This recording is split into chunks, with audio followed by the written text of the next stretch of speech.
Oi, galerinha, sou eu de novo. Eu não consegui terminar de falar lá dos sais na parte um, porque eu tava nervosa, fiquei ansiosa e aí eu terminei a aula antes da hora. Então agora a gente vai fazer parte 2 da nossa querida, lindíssima aula. A gente vai falar de sais, reações de neutralização agora. E também vamos falar de exemplos de sais. De novo, vamos compartilhar a tela. Tururu. Prontinho. Compartilhando aqui. Falando de sais. Olha só, não é nada. Ai, meu Deus, cadê? Caneta. Não é nada novo. Isso aqui que eu falei para vocês, não é nada de novo. Sais são compostos obtidos juntamente com a água a partir da reação de um ácido com uma base, e essa reação de ácido e base é chamada neutralização. Deixei explicadinho aqui de novo, não acabei apagando a lousa, mas não dava para ler nada ali, então tá aqui no slide. Tem a reaçãozinha que eu já escrevi na lousa para vocês, falei nessa videoaula da parte um e tô falando aqui na parte 2 de novo. Tem um exemplo aqui da reação do HCl, o ácido clorídrico, com o hidróxido de sódio, que é o NaOH. O que acontece na nossa reação de neutralização? Os Hs vão se unir com os OHs e vão formar a molécula de água. E aí, depois, o cátion do ácido o ânion do ácido e o cátion da base vão se unir, formando o nosso queridíssimo, lindíssimo e maravilhoso sal. Nesse exemplo, o ácido clorídrico vai se juntar ao NaOH, vai formar o NaCl, que é o cloreto de sódio. A gente vai ver um pouquinho mais para frente da nomenclatura de sais, mas anteriormente o ácido que forneceu o Cl- era o ácido clorídrico. A gente vai trocar o hídrico, o finalzinho, por eto, que é aquela tabelinha que eu falei para vocês, do maldoso, mosquito, te bato, te pico, te meto no vidrico. Alguma coisa assim, eu errei em sala de falar dessa frasezinha, mas é só vocês darem uma olhadinha ali naquela outra tabelinha, provavelmente na semana 4. Então, forma aqui o nosso querido NaCl e uma molécula de água. Tudo dentro do balanceamento correto. Formulação dos sais. Olha só, mais uma vez, a regra do escorrega. Só que dessa vez a gente não vai ter o número 1, que não vai ser indicado no nosso cátion ou no nosso ânion. A gente sempre vai ter alguns números diferentes. Por exemplo, a carga pode ser mais um e pode ser menos um. Aí a gente não vai indicar número nenhum no pé do cátion e do ânion.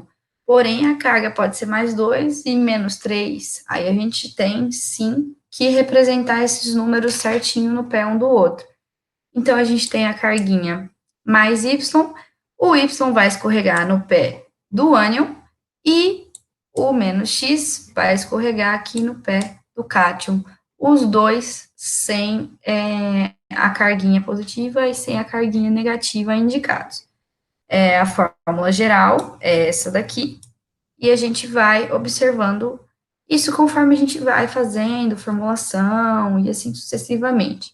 Vou enviar listas de exercícios para vocês, e aí vocês vão trabalhando isso, sempre lembrando daquela tabela de cátions e ânions que eu falei para vocês, que vocês têm que decorar, têm que estudar 3 por dia e assim por diante. Pelo amor de Deus, gente, fala que vocês estão estudando. Eu sei que eu estou repetitiva demais e tudo desse jeito, mas por favor, não parem de estudar cátions e ânions. Falando da nomenclatura que eu tinha comentado com vocês, a gente vai olhar que a nomenclatura do sal, ela vem do nosso ácido. Então, o nosso ácido termina em hídrico, oso ou ico, E aí a gente vai trocar essas terminologias para essas daqui.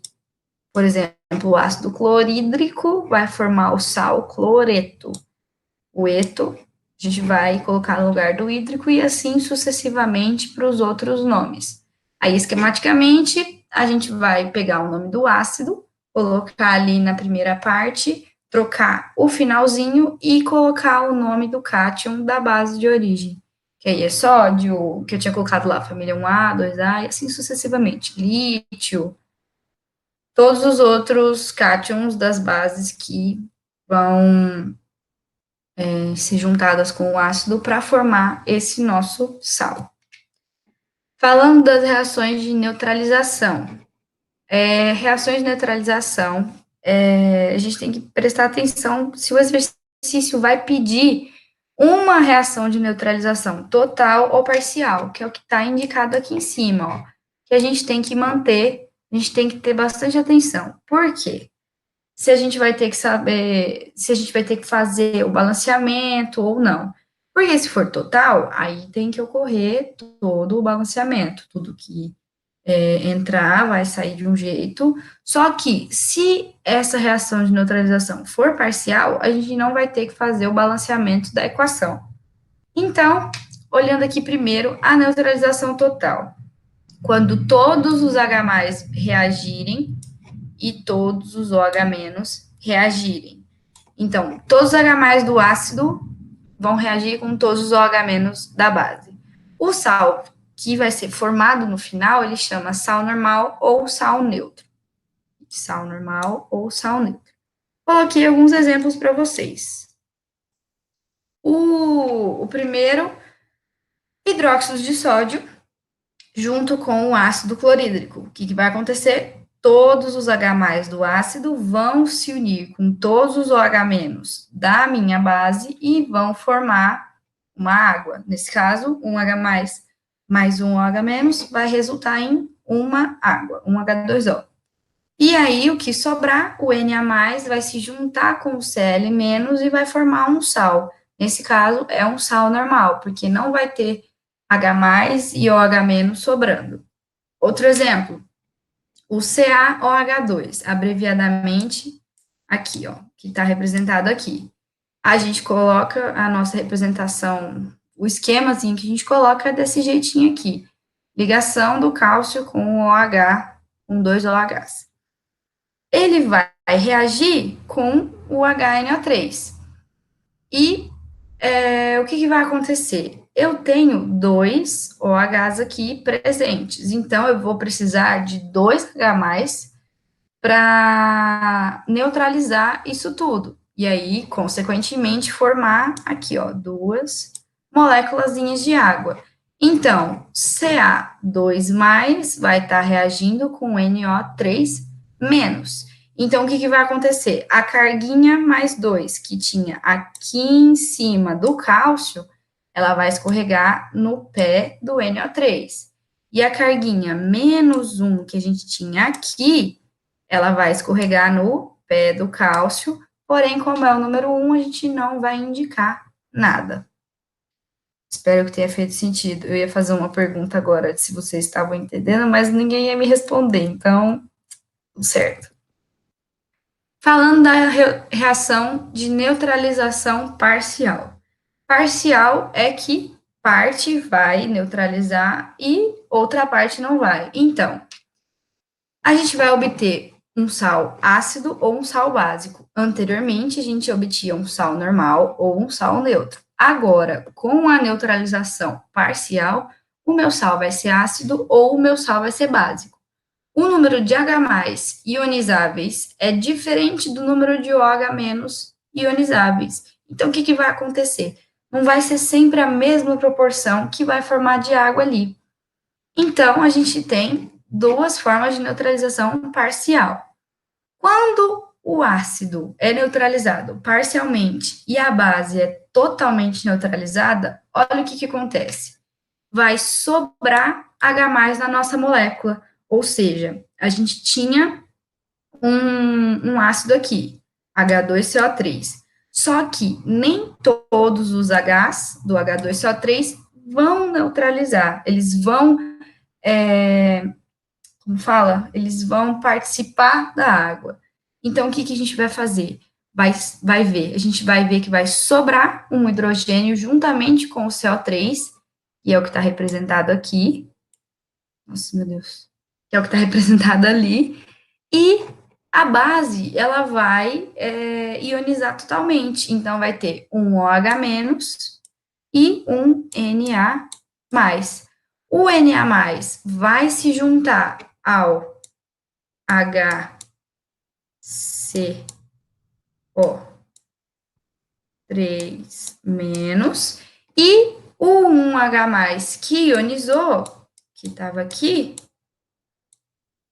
meu Deus, esse H+, que ionizou, ele vai se juntar com o OH- da base, vai formar nossa água aqui, e esse aqui é o nosso sal formado, proveniente da junção do Na+ com o HCO3-. Aqui tem esse nome absurdo, hidrogênio carbonato de sódio, ou carbonato monoácido de sódio, ou ainda o bicarbonato de sódio, que é um nome mais conhecido por todo mundo. Agora, falando da neutralização parcial da base e total do ácido.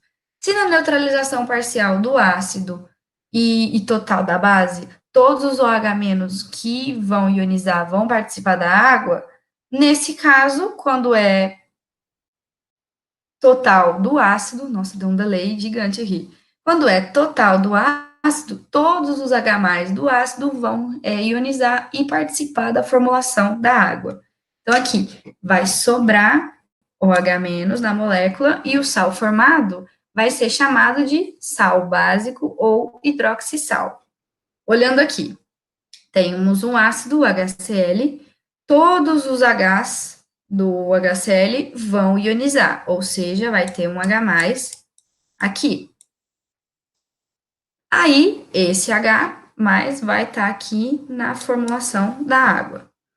O MgOH2, o que vai acontecer? Nem todos os OH- vão ionizar, então vai acabar sobrando um OH- na nossa molécula. Então, aqui, o nosso cátion vai acabar ficando, perdão, o nosso ânion vai acabar ficando MgOH-,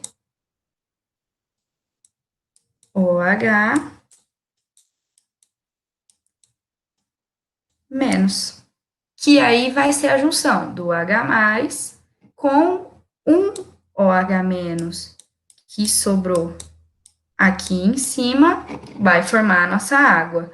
E aí, MgOH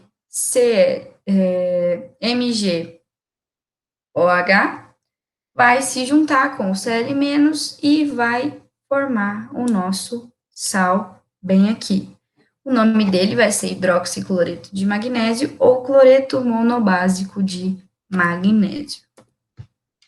Alguns exemplos, sais importantes. NaHCO3 é o bicarbonato de sódio, ele é usado como antiácido estomacal, por exemplo, o Emerson, Rizal, Alka-Seltzer, sal de frutas, esse aí são mais conhecidos por nós. Também é usado como fermento químico em alguns extintores de incêndio, juntamente com ácido sulfúrico. Então, ele pode, ao mesmo tempo, ser um antiácido estomacal, como fermento, como ser usado em extintores. Continuando, tem o carbonato de cálcio, que é o CaCO3, encontrado constituindo o calcário, mármore, conchas corais e casca de ovo. O carbonato de cálcio também é usado na fabricação de cimentos do tipo Portland, ou da marca Portland, e como corretivo do solo. O que acontece no solo?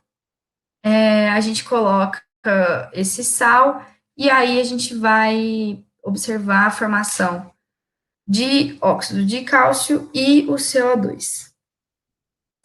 Outro exemplo, NaNO3 é o nitrato de sódio, conhecido também como salitre do Chile. Esse nomezinho aqui, ó, é importante, o vestibular pode colocar para vocês. Salitre do Chile, utilizado na fabricação de fertilizantes, explosivos, na fabricação da pólvora, como conservante de certos alimentos, como salame e mortadela. Outro exemplo, NaCl, cloreto de sódio é o nosso sal de cozinha, famoso, conhecido sal. Ele está presente no soro fisiológico e utilizado na conservação de carnes e pescados. Antigamente, quando o pessoal não tinha geladeira e locais para conservar a carne, eles tacavam sal e isso daí deixava a carne conservada por mais tempo. E aí depois eles utilizavam como fala? Outros temperos para poder amenizar o gosto do sal. Então, eles iam inventando os temperos novos lá, iam em busca de outros temperos, para poder conseguir comer aquela carne. Por quê? Eles precisavam comer, só que estava salgado, e como um negócio salgado é meio complicado, porque para poder conservar, tem que colocar muito sal. E aí eles acabavam fazendo uns temperos e outras coisas para conseguir consumir as carnes e os pescados. Outro exemplo, NaF é o fluoreto de sódio usado em cremes dentais na prevenção de cáries dentárias, ele é um anticárie. Mais exemplos, o carbonato de sódio, Na2CO3, conhecido comercialmente como barrilha ou soda, é utilizado na fabricação do vidro comum.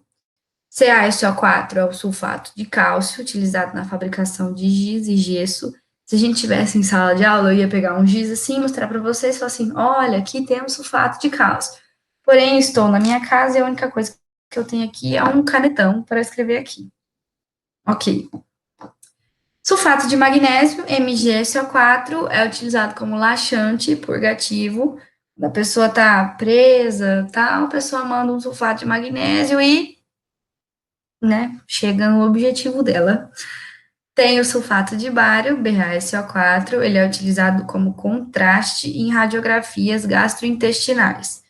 Geralmente, nessas radiografias, é um líquido, tipo um suco que a gente bebe antes de fazer a radiografia, e aí esse contraste é o que permite que o raio-x